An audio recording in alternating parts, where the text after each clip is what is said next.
Hello friends, today we're making a giant gummy bear.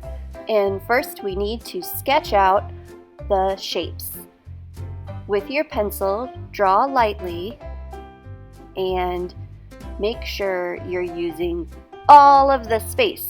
It has to be super big and fill up the space. I'll probably let you borrow a tracer so you get it big enough. Follow the drawing steps to add ears, 2 arms, and 2 legs. Keep it simple by just using a curvy swirl line. Don't forget to connect the legs at the bottom.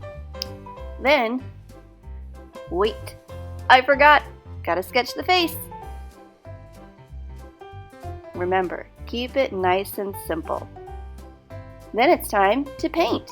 You're going to get 1 color of paint to paint the whole entire giant gummy bear.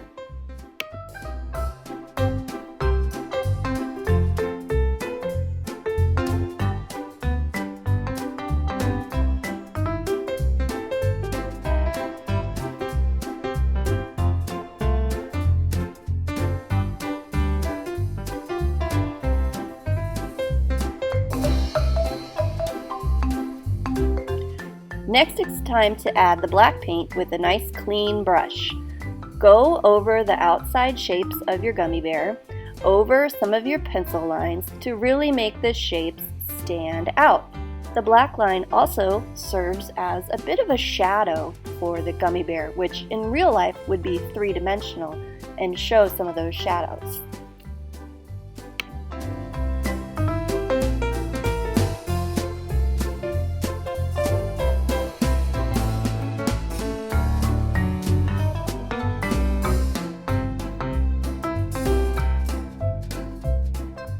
Finally, you put your black brush down and get a whole new clean brush for the white paint.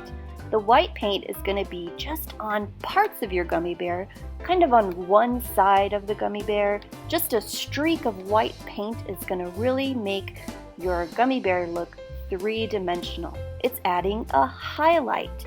You don't want to put it everywhere all over the gummy bear, just in a few key places to give that gummy bear that 3-dimensional, shiny, gummy look.